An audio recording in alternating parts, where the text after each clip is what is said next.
If you remember back to the start of this DVD, the fishermen were talking about the importance of a sound industry and making a good living.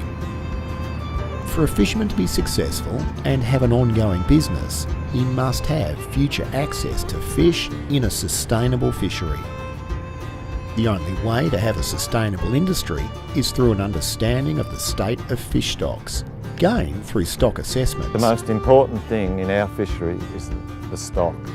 If we don't have stock, we don't have a fishery. And the most important thing is to make sure that there's stock there for the future. And that's the greatest thing that any of us could do in the fishing industry, is to leave stock there for the future. My oldest son Ryan runs the Nungurma. He's a dinky die fisherman, loves fishing, loves catching a fish on a hook. He just loves fish. He wants to keep fishing. The Australian Fisheries Management Authority, or AFMA, manages all Commonwealth fisheries in line with the Commonwealth Harvest Strategy policy. Harvest strategies provide the tools required to sustainably manage a fish stock to ensure that it is not only available long term, but also provides good economic yield. The primary aim of managers under the harvest strategy is to have healthy fish stocks achieved by controlling the level of fishing mortality. Both stock biomass and fishing mortality are estimated in stock assessments. Before we jump right into harvest strategies, we need to describe a few of their key elements. Firstly, harvest strategies need an indicator, something that you can measure, such as catch rate, biomass, or fishing mortality. Another critical element of a harvest strategy is a goal or target against which its success is measured. This is called a target reference point and is the optimal state of the fishery in terms of economic returns and sustainability. A harvest strategy should also have a defined limit reference point, usually a critical stock biomass below which the stock is at an unacceptable risk of collapsing. Once the limit is breached, targeted fishing is supposed to stop to allow the stock to recover. As their names suggest, the target reference points are places where managers want the fishery to be, whereas limit reference points are where they don't want the fishery to be. A harvest strategy will specify what management action is required to move the fishery towards the target reference points. To help explain how the harvest strategy policy works, we're going to use a graph. To start with, let's lay out our graph and put in some components of the policy. Along here is biomass as a percentage of the virgin biomass. Now, we'll overlay some of the reference points and rules that the harvest strategy sets out. The default target reference biomass for most Commonwealth fish stocks is 48% of the virgin biomass, and that's here. Now let's add the limit reference point. It's at 20% of the virgin biomass, here. If the biomass is below 20%, it's unacceptably low and is called overfished. The risk to sustainability is too high to continue targeting that stock. If it's between 20% and 48%, it's not considered overfished but needs to rebuild to the target. If the stock is in the green and above 48%, there might be the potential to increase fishing. Managers aim to keep the stock at the target reference point level of 48% biomass. So how do they do this? Well, the next component to look at is fishing mortality, and we'll put that along here. The higher it goes, the higher the fishing mortality. The primary tool that managers use to get fish stocks to the 48% target reference point is by controlling the fishing mortality on the stock. This is done by setting total allowable catches or effort levels that control fishing mortality so that the stock moves towards the target biomass. If the biomass is below the limit reference point, the aim is to set the fishing mortality as close to zero as possible to allow the stock to recover, including stopping targeted fishing. If the biomass is between the limit and target reference points, then fishing mortalities are set to increase the biomass to the target. If the biomass is much greater than 48%, fishing mortality can be set higher to reduce the biomass to 48% over time. But a fishing mortality above this line will lead to overfishing and is not sustainable.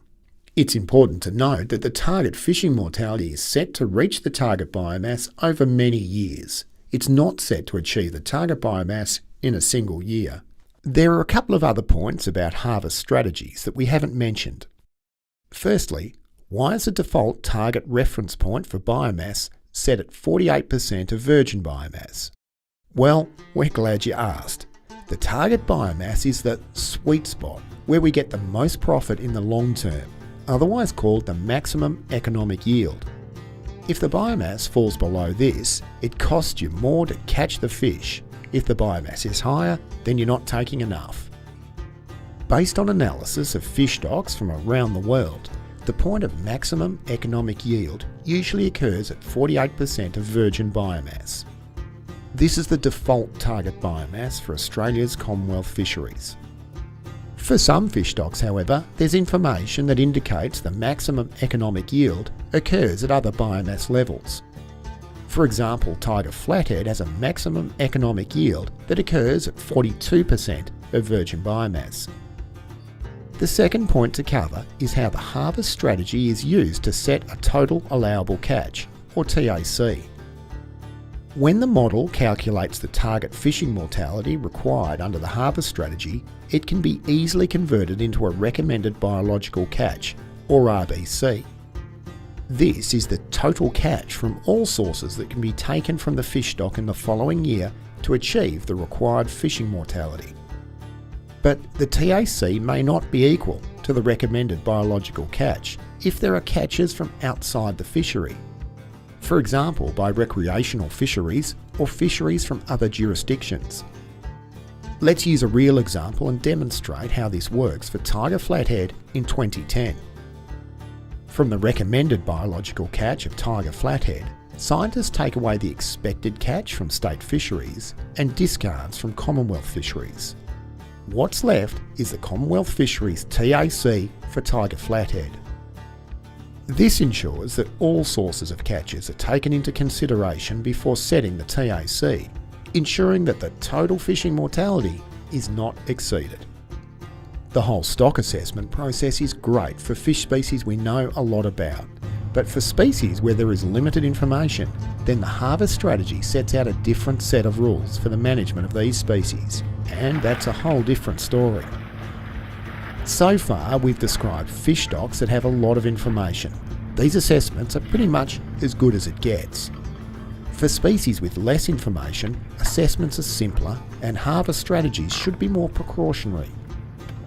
If, for instance, we only have catch and effort data, then our assessment might only analyse catch rates, and a harvest strategy might simply be to maintain catches and catch rates at historically sustainable levels. Often the stock assessments have different levels of certainty associated with them. Some stock assessments you're very certain about the data inputs and the outputs you get from those assessments. There's other assessments though where you're less certain about the quality of the information going in and how uncertain that information is. This puts us to the point where we need to make judgments about how to treat the stock that incorporate this level of uncertainty. Often, when you're more certain about an assessment, you can approach the fishery in a more robust manner and be certain that your management responses are in line with how that stock is. When you're less certain about the stock assessment and the stock status, often you want to be a bit more precautionary in how you handle the assessment results and put that into a management framework. So you tend to adopt what's called a precautionary approach where you have less certainty about the stock status. I'd like to take every scientist that's on the rags out fishing and show them what's going on, but they haven't got time to do that. They've only got figures to go on. They've only got what comes out of logbooks to go on, and they've only got assumptions to go on. So if we can help them out somewhere along the line with the right assumptions, the right figures, well, it might hurt us this year and it might hurt us next year, but the year after I reckon I can guarantee that it'll be in our favour. So that's pretty much it for the whole series. If you're still watching this DVD, then it means you've got all the way to the end and hopefully stayed awake. If there's one message to take away from this DVD, it should be, don't take a chainsaw to a fish. No, seriously, the key take-home message is that the stock assessment and harvest strategy process is critical to establishing sustainable fisheries and the long-term viability of fishing businesses. To do the job properly, scientists need the help and support of fishermen in carrying observers, recording accurate data, and most importantly, in participating and bringing your special understanding of fisheries into the stock assessment process. Thanks for taking the time to watch this series. Hopefully, now that you understand the basics of stock assessments and harvest strategies, leaving your boat and joining into this process won't seem so daunting.